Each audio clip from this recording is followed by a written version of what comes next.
Before we jump into today's episode, quick heads up for you. If you've been looking for practical ways to grow your business using AI alongside other business owners who are doing so, check out the Millionaire University AI Mastermind. It's a community where we share what's working, test new AI tools together, and help each other implement them faster. You can learn more and lock in our discounted founders member rate at millionaireuniversity.com/AI. Now let's dive into today's topic. What happens when you bet on yourself, leave a successful career, go all in on your business, and it still doesn't work out? Today's guest, Dini, McCullough, Amozurrutia, did exactly that, leaving her career as an attorney to build out Dini's Divine Pies. But after years of pouring everything into the business, she had to make one of the hardest decisions that any entrepreneur could ever make, to shut it down. In this episode, we're having the conversation that you don't hear enough. How to know when it's time to let go, what failure really means, and how to take everything you've learned and turn it into your next opportunity. Let's jump in. Dini McCullough, and Dini, you have a very interesting last name as you are of Irish and Mexican descent. I can't pronounce the second half of your last name, so I'm going to have you interject and give that to me right now. Okay, Amozurrutia. There you go. All right. See, I'm not even going to butcher it. So, Dini, thank you so much for coming back with us on the Millionaire University podcast. You joined us, I think it was a little over a year ago. We were talking about Dini's Divine Pies and how you left a job in lawyering, started an entrepreneurial business, and you're back with us today. And we're going to be getting real today with entrepreneurs because Dini's Divine Pies didn't actually work out. Nope. And you've had a big shift in your life and your career right now. So, and you and I were talking before we hit record. We're going to get real with entrepreneurs and that a lot of things don't work out as an entrepreneur. And many times we're looking through everything or talking to people, it's all rose-colored glasses, right? Like, oh, entrepreneurship, here's the key to freedom. It's going to be amazing. And it's true. It can be, and it is oftentimes. But even more oftentimes, it doesn't work, or a business fails, or you have to adapt, or you don't adapt and something happens and the business goes under. So you're kind enough to stop by and join us today and tell us kind of what happened and then what's next, the reinvention that you're going through. So let's just start right there. Well, actually, let's get a quick recap. What was a quick recap of your journey from a career lawyer to starting an entrepreneurial endeavor? And then we'll get into what went down. Sure. So I started Dini's Divine Pies during the pandemic. It was a side business that I, was putting together while I was working as a chief attorney for Maryland Legal Aid, and here just right outside of DC. And I guess over the course of a few years, I realized that, there was traction, that people really wanted the pies that I was making. And so I took it from a side business to a full-time venture. And that was about 2.5 years ago now. But I resigned from the position and put all of the eggs into the basket. And that's, what you have to do sometimes. So yeah, that's kind of how it started. Okay. So you put all your eggs in the pie basket and you took off, and tell us how business was going since the pandemic or in the last few years. And let's talk about what happened after that. Yeah. So I think, the first year was great. I had a little pie shop in a neighborhood, and it was slow going. I mean, when you start any kind of a business, it takes a while to really get it going. But nonetheless, it was working as expected. I wasn't crazy busy, but it was generating the buzz and all of that I expected it to. And that was great for about a year and a half. And, I don't want to get too political, but we had a change in administration. And what came with that were a lot of changes in policies that directly affected the economy in the Washington, D.C. area. We had federal layoffs, we had government shutdowns, we had threats of tariffs, of course, which affected the entire country. And then we, also had a lot of price increases that impacted the food industry and the restaurant businesses that are here locally. So I guess that's all to say that I noticed a shift in the momentum of the business when we had a new administration come in. And, those are things that we can't control as business owners, but we can adjust and try to, make changes to our business plans so that we can kind of navigate those kinds of external changes that are happening. And I did the best that I could with that. I mean, I ultimately gave up the brick and mortar for a couple of different reasons, but I thought it might make more sense and reduce some of my costs if I went back to the original model, which was a pop-up model. So I was in a shared commercial kitchen and did my best and had great bookings for as long as I could until they started getting canceled because of, some of them were on federal campuses around DC. So those got canceled. And then just kind of slowly over time, I noticed that more and more people in this area seem to be spending less and less of their dollars.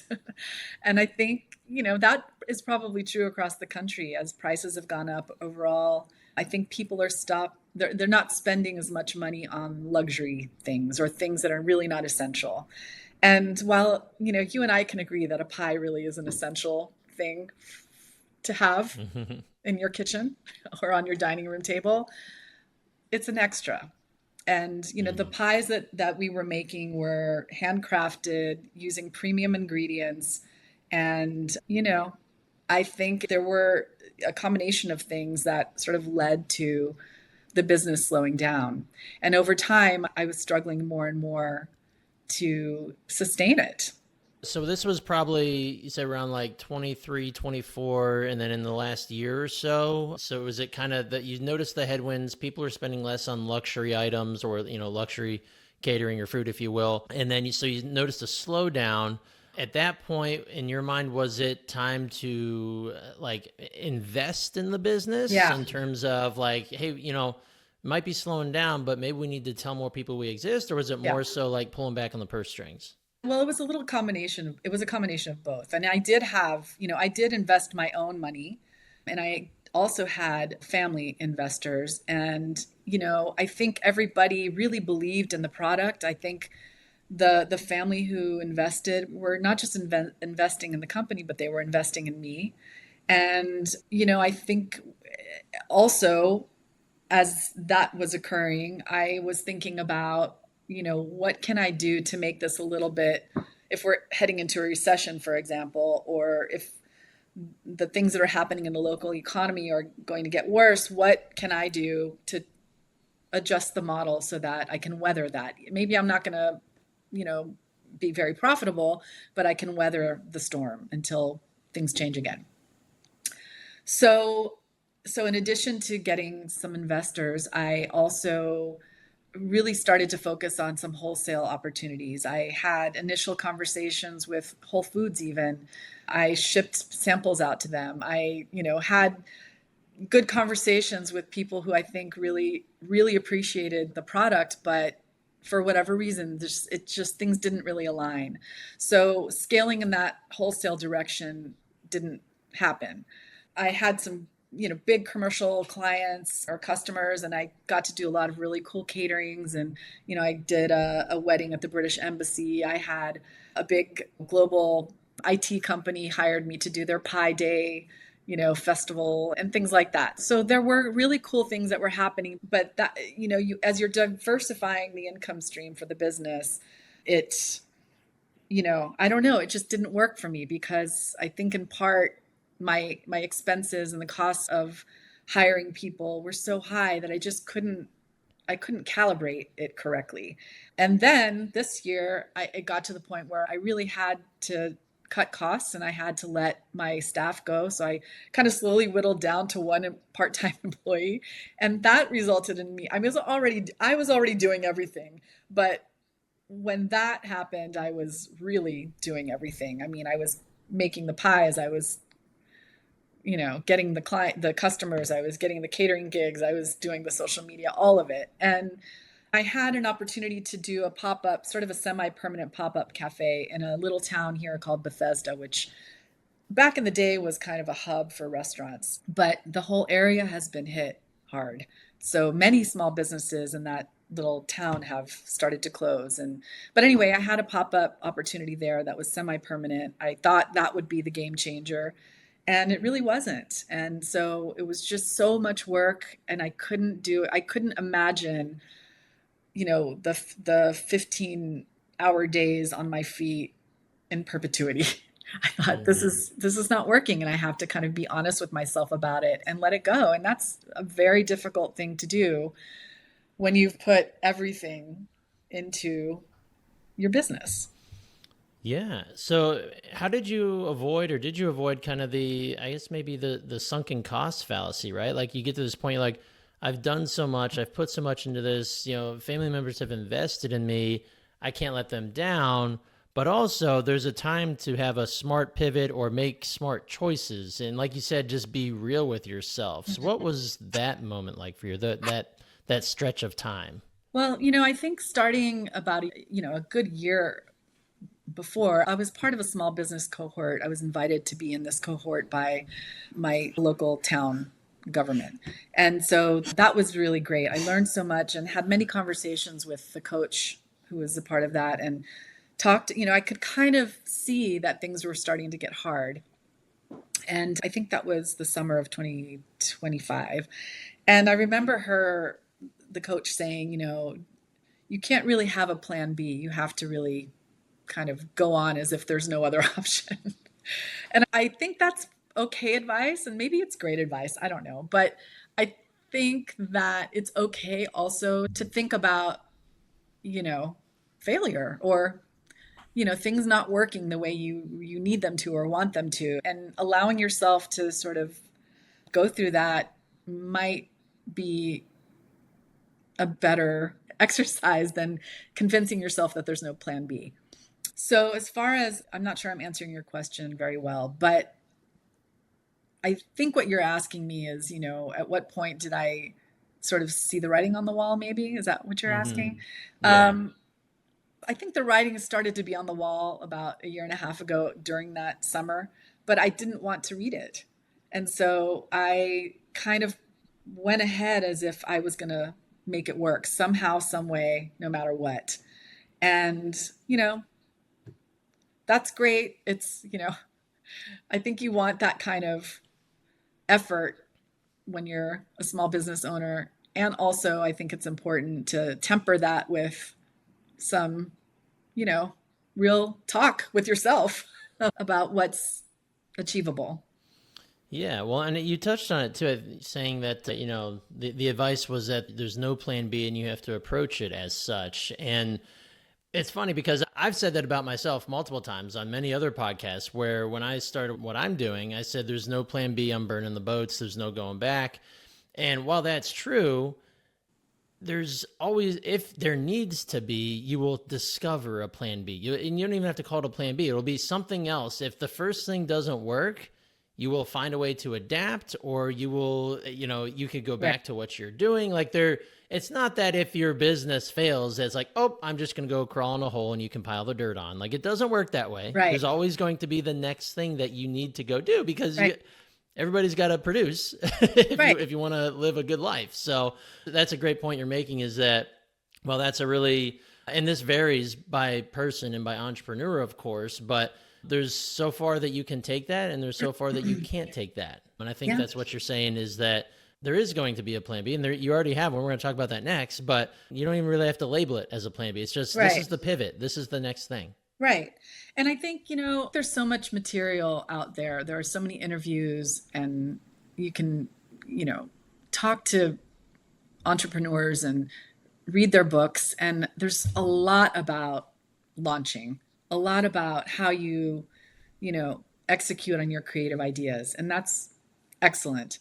But I don't think there's a lot out there about what to do when it doesn't work, and how it's really okay when it doesn't work, And I think that for me, I guess I would say that I know that I did everything I could. I really did. I mean, to my detriment, both just the kinds of hours I was working, and I was really starting to feel the stress of it, and financially, and, there are real repercussions, and I'm going to have to be kind of, dealing with them for some time, because, there are costs to running a business, and they don't go away when you close it down necessarily.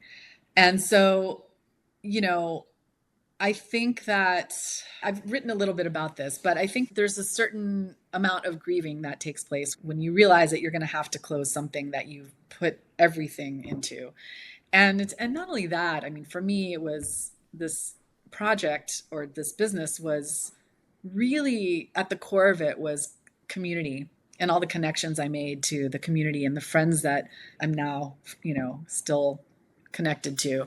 And, so part of my closing my business was also, it was also, I guess, realizing that maybe, that was going to be a cost, that I might lose that community, or, and what you mentioned before, letting down your investors who were family members who invested in me. That's very, very difficult.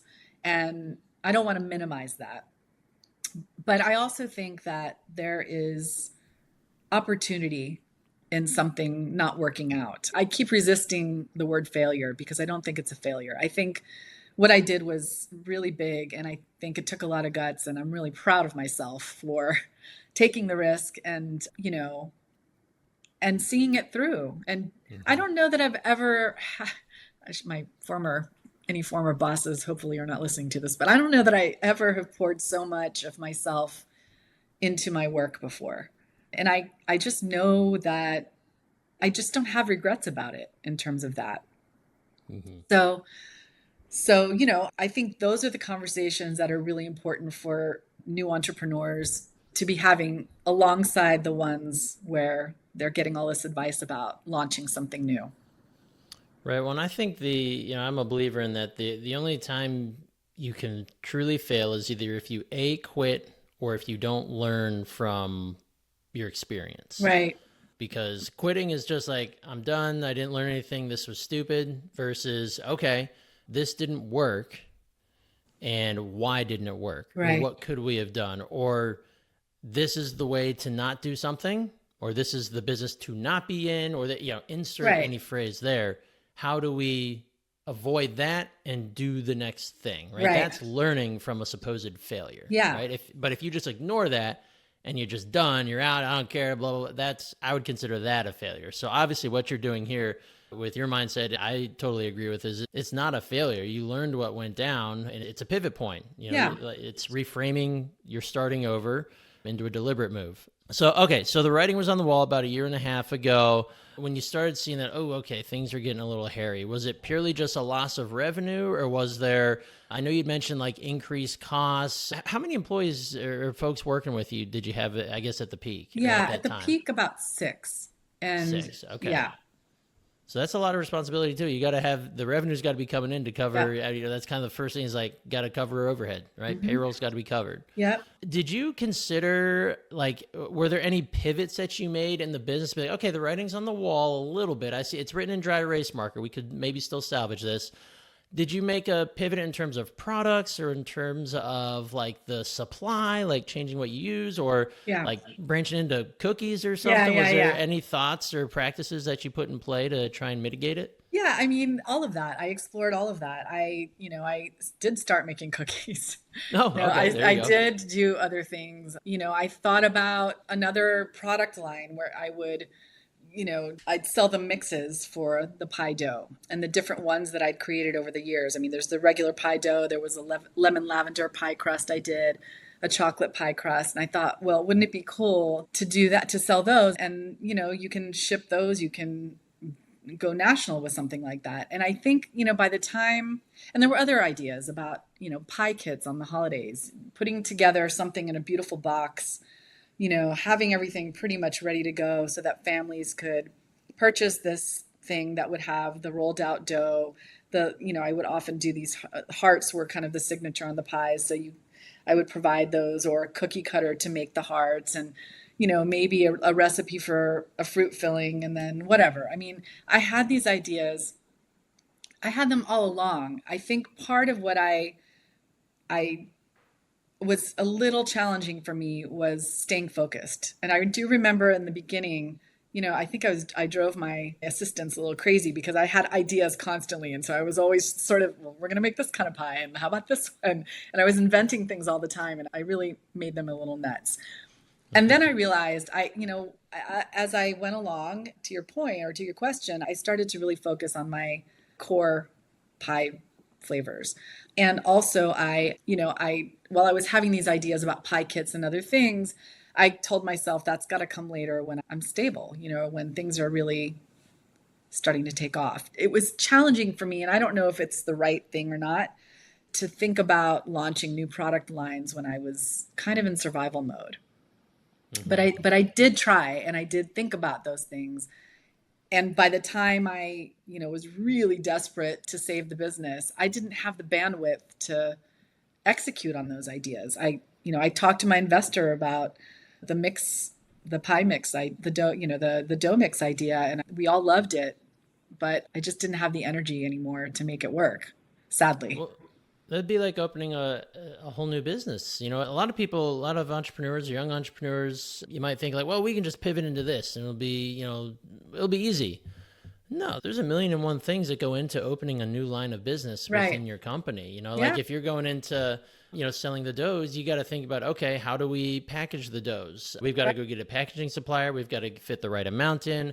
We've got to do the artwork on it. We've got to make sure it's, sealable. We got to get the right price on it. We're going to have to test multiple units. Then we have to, how do we get into shipping? Now we're going to have to do shipping. We're going to do boxing. We got to and then there's added cost on top of that too. So I think it's nearly impossible to open a new branch of a business without deeper investment or, having a stash of, past revenue that's in play to go into R&D essentially, I right? think that's and launch right. a new branch. I think that's right. I think there's a little, I think there's a lot of romanticism around having a small business and doing something like what I was doing, and there's a sort of perception that you can just kind of do exactly what you're saying. But you're right. I mean, it's, the shipping alone it's not only expensive, but it's hard to, who's going to do all those boxes? Who's going to put the mix into the bags and put the label and create the, the labels and, all those details matter to me. I would want them to look a certain way. And so I think it was a very good idea, but you're right. It's kind of a different business model. And when you're at the point where your business is, that's stressed place, you just don't have the capacity for that, unfortunately. Or at least, I didn't. Yeah, I wanted to point that out because for business owners who need to make a pivot, there's definitely pivots that can be made that aren't crazy, expensive. They don't include a massive pivot in the business, right? But sometimes they're going to have to, right? If you're going to open a new line of business, you just got to consider everything that comes with it, because I think it's really easy for us entrepreneurs to be like, well, I'll just switch into shipping my product and getting it out to the masses. It's like, okay, what masses? Because they don't know you exist, or they don't know that you even offer this, right? Now there's tens of thousands of dollars you need to invest to even just tell people that you have it available. So, okay, so you kind of went through the process. You shut the business down. What was your mind doing at the time when you shut it down and you said, okay, what's next? What's your reinvention? Yeah, I mean, that's, like I said before, I think that I was definitely grieving the loss of the business.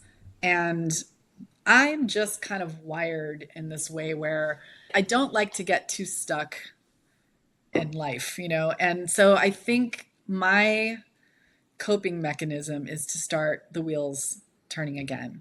And even before, I knew the business was closing, I had ideas. I have an idea for a podcast. I put together, the outline. I've identified the potential guests. I kind of know what that framework could be. So that was and is one idea.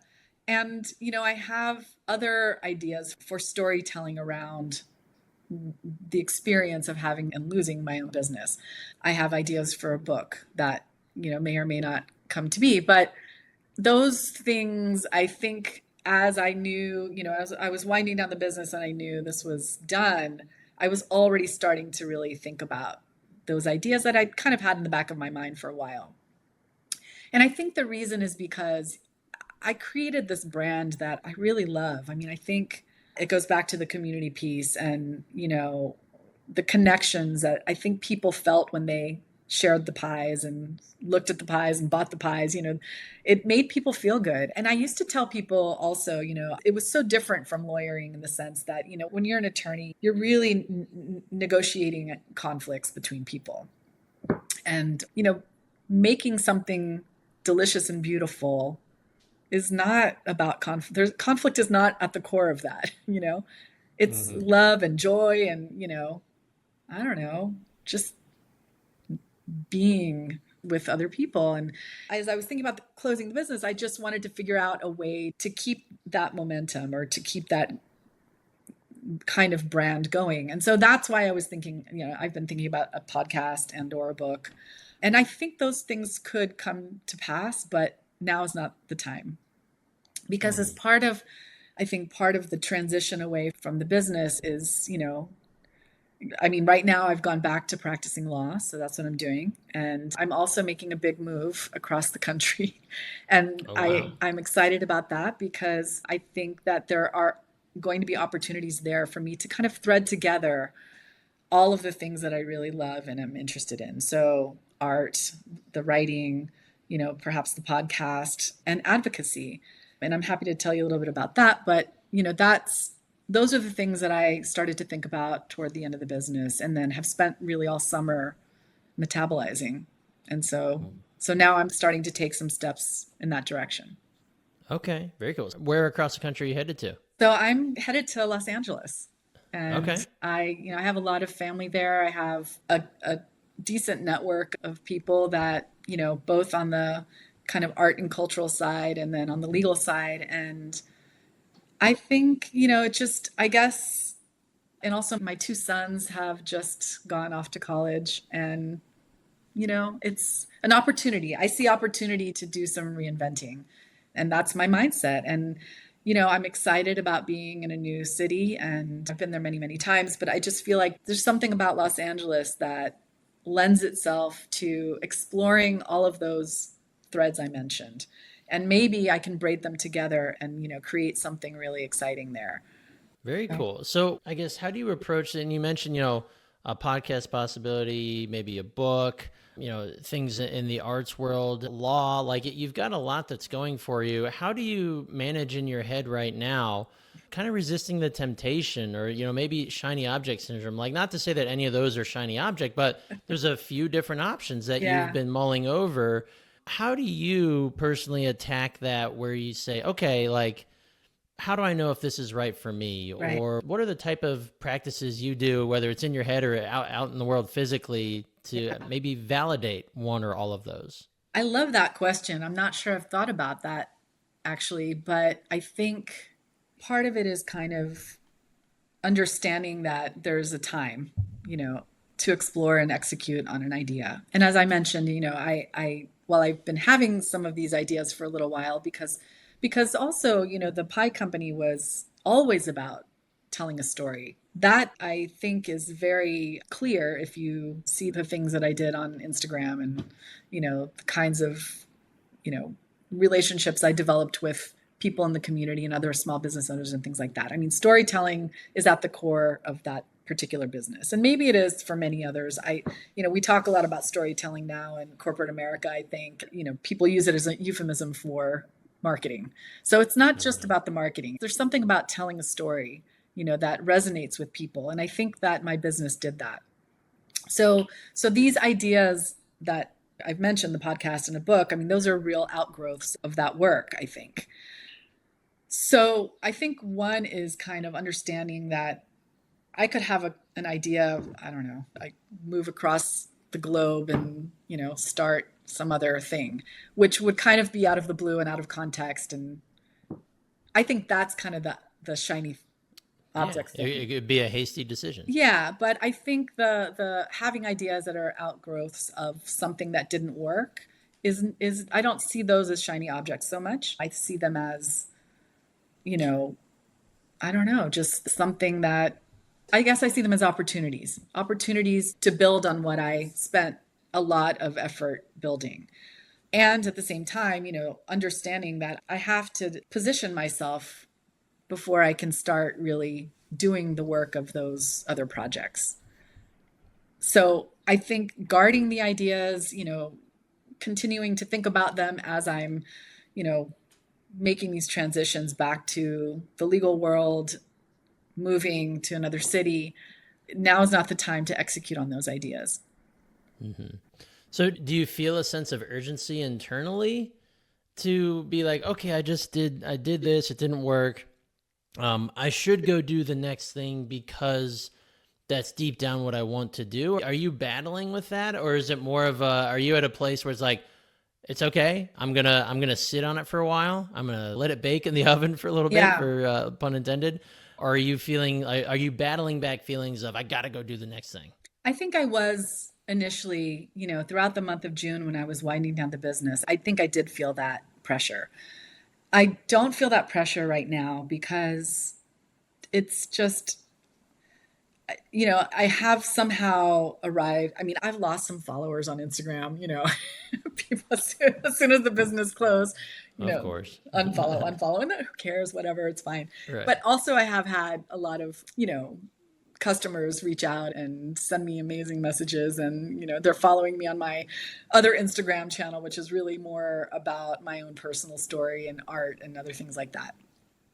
But I do feel the pressure, that even though I'm joking about losing followers, I mean, there's something about that, am I losing opportunity? Am I taking too long to get back to everybody about what the next thing is? I don't really know what to tell everybody about what the next thing is because it's kind of on pause, So I do feel a little bit of pressure around that. I don't want to lose the community. And at the same time, I also don't want to, I don't know, I guess, make a commitment that I can't follow through on. And so I think I just have to trust that the community will be there. And for now, I'm keeping the account active. I haven't shut down the website or anything like that. Like, it's still out there. And I think maybe that's also because a part of me, thinks it can become something else. There will be another iteration of this. I have to be honest with you, though. I don't see myself ever going back to being in the kitchen like I was. That was really that was tough. Yeah. It was a lot of work and physically very demanding. I can take a breath if you have another question, but I want to mention something about the restaurant business. Go for it. Okay. It's really hard. Like, people have no idea. Like, I had no idea. I mean, I used to wait tables when I was in college and law school and everything else. But I had no real understanding or appreciation for what it took to be on the line in a kitchen. It is physically demanding, extremely exhausting, very stressful. And the people who make our food have to, really love it to do it. And, I have a new appreciation for when I go out to eat, what's happening in the back of the house, because I've done it now. So I'm just saying, I don't really want to do that anymore. It's hard. So yeah. I do think that, while I don't want to lose my brand, I also don't want it to be what it was, or at least with me in the kitchen making all the pies. It was too hard. Yeah, no, I think you're right. It takes a special type of mindset and person to be able to do that and do it well. And shout out to all the restaurant line workers out there. You guys are amazing and make fantastic food. But I can imagine how that could, after a while, especially when you started to wind down a little bit, you had to let people go. That's hard enough in and of itself. But then it's like, okay, well, if we're going to produce these orders, someone has to do it, and that's going to be me. Yep. It was, and I did it. And again, I am proud of myself. I did things I didn't know I was capable of. I learned so much in this whole process. I mean, I've got skills that I didn't have. It's just, lucky me. That's why I can't think of this as failure, because I guess it goes to the point that you made earlier. It's just, I can do things that I never thought I could do. And I think all of that experience, it's actually even informing my legal work right now. I'm now advising small business owners, and I have real context for that. It's not just what I read in the statute. It's like, I've done the work. I know what it is. I know how you're thinking and feeling, and so I think that makes my legal advocacy a little richer. Yeah, absolutely. I think that's a great point too, because now, even if you stayed in law practice for the rest of your career, you have such a new perspective on it that you didn't before, that now you can have a deeper impact with the clients that you work with, because you have this experience. Now you've built a whole different level of trust with them, because they're like, oh, Dini has done what I'm doing, or she understands the trials and tribulations of a small business owner. That is miles and away more valuable now to you than it was prior. And as a small business owner, everybody wants to work with somebody who knows what they're doing, especially through a lived experience, right? Yes. Like, they did this. This is how I know they know what I'm going through. And the Hmm. best part is that they have the extended skills to help me get out of it or solve it, whatever it is. Right. So even that alone Right. is massive for you. Yeah, I agree. Yeah, Yeah. yeah, I like that. So as you continue to, take the time to kind of feel out what's next, so you said you're in law and you're working with small business owners. Are you helping them? Is it like litigation or is it like contract lawyer? What type of law are Yeah, you into I'm now? I'm not I'm working for a law firm, but I'm not litigating, and I really don't want to be litigating, to be honest with you. I'm doing a lot of, kind of limited representation work, so helping people negotiating contracts and, kind of the things that I don't need to do in court. But it's not just in the small business context, it's a general practice. But, I think a lot about, my background as a lawyer is really in public interest work and poverty law, and that's what I've really spent my entire career doing. And so the small business piece of it now is kind of an added thing. It's not something I did as an attorney before. And I think, when I think about LA, I also think about, being half Mexican and fluent in Spanish. I think a lot about how I can bring some of those skills to bear in the community. And, I might be able to do some volunteer work. I don't know what that could look like yet, but I have this fantasy that I can bring some of this small business experience and the legal advocacy and, all of it to bear in the community. So we'll see if that comes to pass. Yeah, so like I said, I keep trying to think of ways to braid all of these things together, all of my interests and experience. Yeah, absolutely. Well, as we start to land the plane here, kind of what would be one last piece of advice you might have for entrepreneurs out there right now that might be struggling with their business, or perhaps they're in a business where they do see the writing on the wall? What would you say to an owner that might be in that position right now? I mean, I think it's really important to have mentors and to identify other small business owners who might be a little ahead of you in the trajectory, and have conversations, talk to people, be transparent, be vulnerable. That's my advice. It's okay to say that you're struggling. It's okay to ask people for help. And, that you can't, I don't think you can do this kind of entrepreneurship in a vacuum. So I think that would be my advice. Be vulnerable. I like it. Get vulnerable, guys. All right. Well, Dini, this has been awesome. Thank you so much again for stopping by and sharing your story. There's a whole lot of resilience involved here, a whole lot of just smart sense, in my opinion, on what to do when a business goes south on you, but also looking at it not as a failure, but this is a learning opportunity and a time to pivot. And it's great to hear that you're taking time to consider what's next for you. And best of luck moving Thank across the you. country. That's no small feat. So thank you again for joining us. It's been a Thank ton you of fun. so much for having me. I really appreciate it. All right, and Dini, share with us your Instagram for folks who want to follow along with you on the personal side and Sure. keep track of your journey. Sure. It's at Dini _art. So it's DINIMCAMO_ART. Awesome. Well, Dini, thank you so much, and best of luck to you the rest of this Thank year and you. beyond. Thank you so much.